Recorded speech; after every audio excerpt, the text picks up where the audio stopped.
নমস্কার, আমি শাশ্বত চক্রবর্তী। আজকের একটা সমস্যা যেটা পুরো প্যান ইন্ডিয়াতে আজকে প্রত্যেকটা মানুষ ফেস করছে, প্রত্যেকটা মানুষ সেই সমস্যা সম্মুখীন, সেটা হচ্ছে ইন্ডিগো ক্রাইসিস, ইন্ডিগো প্রবলেম। একটা হ্যাশট্যাগ আজকে চারদিকে চলছে, তার নাম বয়কট ইন্ডিগো, বয়কট ইন্ডিগো।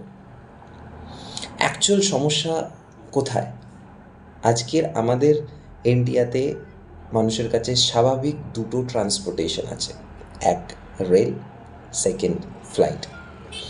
তো রেল অলরেডি আমরা জানি সমস্যার সম্মুখীন চলছে, এবং ফ্লাইট উটো আজকে একটা সমস্যার সম্মুখীন। ইন্ডিগো এয়ারলাইন্স, যেখানে আমরা ইন্ডিগোকে চিনি, এত নাম করা এয়ারলাইন্স, যেখানে ইন্ডিগোকে অন টাইম সার্ভিস বলা হয়, বাট সেই ইন্ডিগোকে আজকে পুরো ইন্ডিয়া পিপল একটা ডিজাস্টার বলছে, যারা সার্ভিস অন টাইম দিতে পারছে না। ইন্ডিগো নিয়ে চারদিকে প্রচুর ঝড়, প্রচুর বিবাদ, প্রচুর খারাপ পোস্ট চারদিকে, সোশ্যাল মিডিয়া চারদিকে ঘুরে বেড়াচ্ছে। লিঙ্কডইন, ফেসবুক, ইউটিউব, হোয়াটসঅ্যাপ, এখন স্ক্রল করলে একটাই picture, Indigo, Indigo, Indigo, Indigo, Indigo. কোথায় আমাদের সমস্যা? ইন্ডিগোর মধ্যেও তো কতগুলো সমস্যা প্রত্যেকটা মানুষ যেখানে বলেছে। ডিজিসি ইন্ডিগোকে শোকজ করেছে অলরেডি।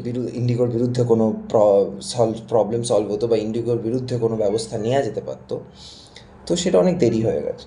যাই হোক, আজকে ইন্ডিগোর কতগুলো সমস্যা মানুষ ফেস করছে, যেখানে flight delay, customer service delay, luggage mishandling, cabin crew misbehaving or rude behaviour, extra expense. তো এরকম অনেক সমস্যা রয়েছে, যেখানে যদি আমরা বলি লাগেজ মিস হ্যান্ডলিং, আজকে কেবিন ক্রুতে ফ্লাইটে যারা ফ্লাই করে, যে সমস্ত যাত্রীরা, তারা অনেকেই কমপ্লেন করেছে যে লাগেজ মিস হ্যান্ডলিং হচ্ছে, লাগেজ হারিয়ে যাচ্ছে, বা লাগেজ ডিফেক্টিভ হচ্ছে, বা লাগেজ ভেঙে যাচ্ছে। অনেক ছবি আমরা বিভিন্ন দিকে খুঁজে পাই। তো এটাও একটা কাস্টমার সার্ভিস ইন্ডাস্ট্রির একটা সবথেকে বড় গুরুত্বপূর্ণ পয়েন্ট, যেখানে আপনি আপনার কাস্টমারের লাগেজ বা কাস্টমারের কোনো ইকুইপমেন্টস আপনি কীভাবে হ্যান্ডেল করছেন। সেকেন্ড, কেবিন ক্রু মিসলিডিং আর কেবিন ক্রু রিউড বিহেভিয়ার যেখানে রয়েছে আজকে ইন্ডিগো এয়ারলাইন্সের আজকে কোথাও না কোথাও কেবিন ক্রুদের একটা মিসবিহেভিয়ার, রিউড বিহেভিয়ার আজকে এখানে রয়েছে, সেটাও একটা এফেক্ট ফেলেছে। Second, cabin crew flight delay বা ফ্লাইট ক্যান্সেল। আজকে ফ্লাইট ডিলে বা ফ্লাইট ক্যান্সেল ইদানিংকালে তো হচ্ছেই। আগে যেটা হতো, ফ্লাইট ক্যান্সেল মেসেজ আসতো, ফ্লাইট ক্যান্সেল হতো, ফ্লাইট ডিলে হতো, ফ্লাইট রিশিডিউল হয়ে যেত। এখন যে সমস্যা, যাত্রীরা এয়ারপোর্টে যাচ্ছে, এয়ারপোর্টে গিয়ে জানতে পারছে যে ফ্লাইট তার ক্যান্সেল। তো সেখানে দুটো জিনিস হয় সমস্যা, যে ফ্লাইটের ক্যান্সেল, যে ফ্লাইটের রিফান্ড যদিও বা পায়, যে প্যাসেঞ্জারটা গাড়ি করে বা যে কোনো গাড়ি ট্রান্সপোর্টে হয়তো এয়ারপোর্ট পৌঁছচ্ছে, যার সেই ট্রান্সপোর্টের খরচা, তারপর সেখান থেকে যখন আবার বাড়ি ফিরবে সেই ট্রান্সপোর্টের খরচা, তো who will bear this amount? Fourth, এখানে আরেকটা সমস্যা রয়েছে, যেখানে হচ্ছে এক্সপেন্স, ওভার এক্সপেন্স হয়ে যাচ্ছে, যেখানে হয়তো আপনি আপনার সিলেক্টেড সিট আপনি যদি চুজ করেন, সে এল সিট চান বা উইন্ডো সিট চান, তার যে এক্সপেন্স হয়তো বাকি এয়ারলাইন্সের থেকে বেশি এক্সপেন্স দেখাচ্ছে, সেটাও একটা এক্সপেন্সের মধ্যে খরচায় পড়ছে। এবং তারপরেও বিভিন্ন রকম সমস্যা রয়েছে, যে customer service lacking, customer service ঠিক করে তারা রিপ্লাই করে না। আপনি যদি কোনো রিফান্ড বা আপনার কোনো সমস্যার যদি আপনি জানান, কাস্টমার সার্ভিস এক্সক্লেট করেন, সেটা হয়তো অনেক বেশি টাইম নিচ্ছে। তো সেটাও একটা সমস্যার মধ্যে পড়ছে। তো এখানে আমার একটা জিনিসই মনে হয় যে অহংকার পতনের মূল কারণ। কেন আমি বলছি অহংকার পতনের মূল কারণ? কারণ ইন্ডিগো এয়ারলাইন্স আজকে একটা বিরাট বড় লার্জেস্ট এয়ারলাইন্স ইন ইন্ডিয়া, এটা আমরা সবাইকে মানতে হবে। কারণ ইন্ডিগোর কাছে আজকে অ্যাবভ 1500 এয়ারক্রাফট রয়েছে, যারা ডেইলি বেসিসে ওরা অপারেট করে প্যান ইন্ডিয়া এবং ইন্টারন্যাশনালি অলসো। তো আজকে প্রত্যেকটা স্তরে যেখানে এফেক্ট পড়েছে, যেখানে আজকে ইন্ডিগো একটা হাইয়েস্ট এই র্যাঙ্কে ছিল, সেখান থেকে আজকে ইন্ডিগো এইখানে এসে পৌঁছেছে।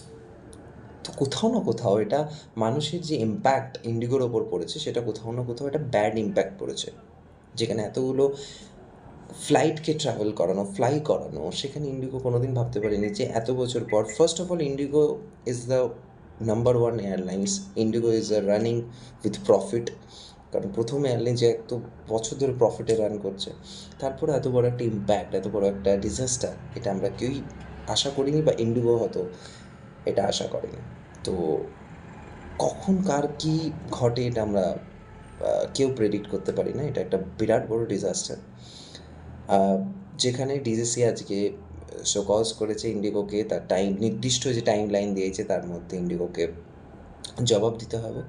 তো বাট সব ঠিক আছে, কিন্তু আজকে যে প্যাসেঞ্জার ভোগান্তি, বা আজকে এয়ারলাইন্সের প্রত্যেকটাই এয়ারপোর্টে যেখানে প্যাসেঞ্জাররা ভুগছে, তার কী হবে? এটা একটা বড় প্রশ্ন। সরকারের কাছে এই জিনিসটা খতিয়ে দেখা উচিত, যেটা আগেও হয়তো দেখা উচিত ছিল। আগেও আমরা দেখেছি এয়ার ইন্ডিয়া ফ্লাইট ক্র্যাশ, বিভিন্ন এয়ারলাইন্সের ডিলে বা প্রবলেম। তো আবার আজকে একটা ইন্ডিগোর একটা এত বড় একটা ডিজাস্টার। তো আমার মনে হয় এটা সরকারের খতিয়ে দেখা উচিত, বা কোথাও না কোথাও সরকার প্রত্যক্ষ বা পরোক্ষভাবে এটার সাথে জড়িত। তো সব কিছু মিলিয়ে মিশিয়ে আমার একটাই মনে হয়, প্রত্যেকটা সরকার বা এয়ারলাইন্সে যারা উচ্চপদস্থে বসে আছে, তাদের সমস্যার জন্য সাধারণ যাত্রীরা যাতে ভোগান্তি না ভোগে। তো কোথাও না কোথাও একটা সমস্যা, এটা ভেবে দেখা উচিত। এবং ইন্ডিগোর পক্ষে এটা একটা বিরাট বড় ডিজাস্টার। সো আমার মনে হয় যে এটার ওপর যদি ব্যবস্থা না নেওয়া হয়, বা এটাকে যদি ঠিকভাবে চেঞ্জ না করা হয় এই ব্যবস্থাকে, তো কোথাও না কোথাও ইন্ডিগো আবার ভবিষ্যতে ইন ফিউচারে এফেক্ট পড়তে পারে।